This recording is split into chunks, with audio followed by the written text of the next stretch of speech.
బుల్బుల్ కథలకు స్వాగతం. కథ పేరు ముగ్గురు కవలలు. మధురానగర రాజ్యాన్ని సూరసేనుడు అనే రాజు పాలిస్తూ ఉండేవాడు. అతనికి ఎంతకాలమైనా సంతానం కలగలేదు. ఎన్ని తీర్థయాత్రలు చేసినా ఫలితం కనిపించలేదు. ఒకసారి ఒక యోగి మధురానగర రాజ్యానికి వచ్చాడు. ఆ యోగి చాలా మహిమ కలవాడని ప్రజలు చెప్పుకుంటుండగా విని సూరసేనుడు ఆ యోగి దర్శనం చేసుకుని, స్వామి, నాకు చాలా కాలంగా సంతానం కలగలేదు. మీరు నాకు సంతానం కలిగేటట్లు వరం ఇవ్వండి అని ప్రార్థించాడు.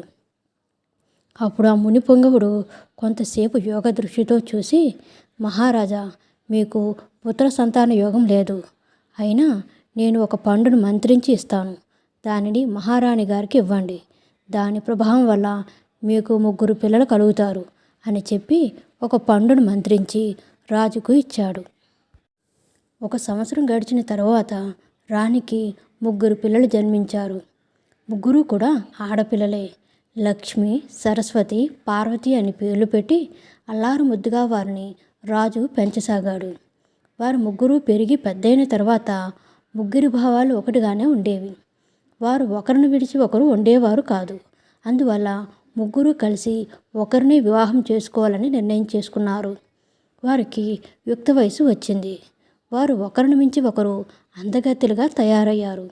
వారి అందం విషయం మధురానగర రాజ్యానికి చుట్టుపక్కల ఉన్న రాకుమారులకు తెలిసింది. ఆయా రాజ్యాల నుండి 3 రాకుమారులు వచ్చి వారు తమ 3కే ఒక్కొక్క రాకుమార్తెను ఇచ్చి వివాహం చేయవలసిందిగా సూరసేన మహారాజుకి కబురు పంపారు. సూరసేన మహారాజు తన కుమార్తెలను 3ని పిలిచి ఈ విషయం తెలియజేశాడు. వారు 3 వెంటనే, నాన్నగారు, మేము 3 ఒకే రాజకుమారుని వివాహం చేసుకుంటాం అని చెప్పారు. సూరసేన మహారాజు వారికి ఎంత నచ్చజెప్పినా వారు వినిపించుకోలేదు. అది ఆయనకు ఒక చిక్కు సమస్యగా పరిణమించింది. తన కుమార్తెలకు ఎంత నయానా భయానా చెప్పినా వారు వినిపించుకోలేదు. యువరాజులు 3లో ఒకరికే తన రాకుమార్తెలను ఇచ్చి వివాహం చేస్తే మిగతా 2 కోపంతో యుద్ధం ప్రకటించవచ్చు. అలా రక్తపాతం జరగడం సూరసేనుడికి ఇష్టం లేదు. రాజుకు ఏమీ తోచని పరిస్థితి ఏర్పడింది. వెంటనే సూరసేనుడు తన మంత్రిని పిలిపించి అతనికి పరిస్థితిని వివరించి చెప్పాడు. ఎలాగైనా తన కుమార్తెలు వారి మొండి పట్టుదలను విడిచేటట్లుగా చేయమని కోరాడు. ఆ మంత్రికి ఇంద్రజాల విద్య తెలుసు. అతడు రాకుమార్తెను కలుసుకొని వారి మొండి పట్టుదల నుంచి మనసు మార్చాలని ఎంతగానో ప్రయత్నించాడు. కానీ అతని ప్రయత్నం వృధా అయ్యింది. తర్వాత మంత్రి రాకుమార్తెలతో, రేపు మనం విరూపాక్ష స్వామి ఆలయానికి వెళదాం, దేవుణ్ణి చూద్దాం అని చెప్పాడు. ఆ స్వామివారు ఎలా సూచిస్తే అలా మీరు నడుచుకోవాలి అని చెప్పాడు. అప్పుడు వారు 3 కూడా అలాగే చేస్తామని చెప్పారు. మరుసటి రోజు సూరసేనుడు విరూపాక్ష స్వామిని దర్శించుకున్నారు. మంత్రి తనతో పాటు తెచ్చిన 2 అరటి పండ్లను స్వామికి నివేదన చేయమని అర్చకునికి చేతికి ఇచ్చాడు. అర్చకుడు పూజ చేసి స్వామికి నైవేద్యం పెట్టి రాజకుటుంబ సభ్యులకు ప్రసాదం ఇచ్చాడు. మంత్రికి ఒక అరటిపండు ఇచ్చాడు. అప్పుడు మంత్రి రాకుమార్తెలతో, ఈ అరటిపండు ద్వారా స్వామి మీకు ఏం సెలవిచ్చాడో తెలుస్తుందని చెప్పాడు. ఈ అరటిపండు తొక్క తీయగానే మామూలుగా ఏకఖండంగా ఉంటే మీరు 3 కలిసి ఒక్క రాకుమారుని పెళ్లి చేసుకోవచ్చు. కానీ 3 భాగాలుగా ఉంటే మీరు 3 వేరువేరు రాకుమారులను పెళ్లి చేసుకోవాలి అని చెప్పాడు. రాకుమార్తెలు అందుకు అంగీకరించారు.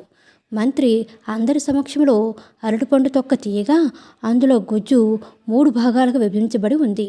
అప్పుడు రాకుమార్తెలు వేరువేరు రాజకుమారులను వివాహం చేసుకోవడానికి అంగీకరించారు. సూరసేన మహారాజు సంతోషంగా కుమార్తెలకు వైభవంగా వివాహాలు చేశాడు. తర్వాత కొన్ని రోజులకు మంత్రి తీరికగా సూరసేన మహారాజును కలుసుకున్నప్పుడు మంత్రిని దేవుడు నిజంగానే తన అభిప్రాయాన్ని అరటిపండు ద్వారా తెలియజేశాడా అని ప్రశ్నించాడు.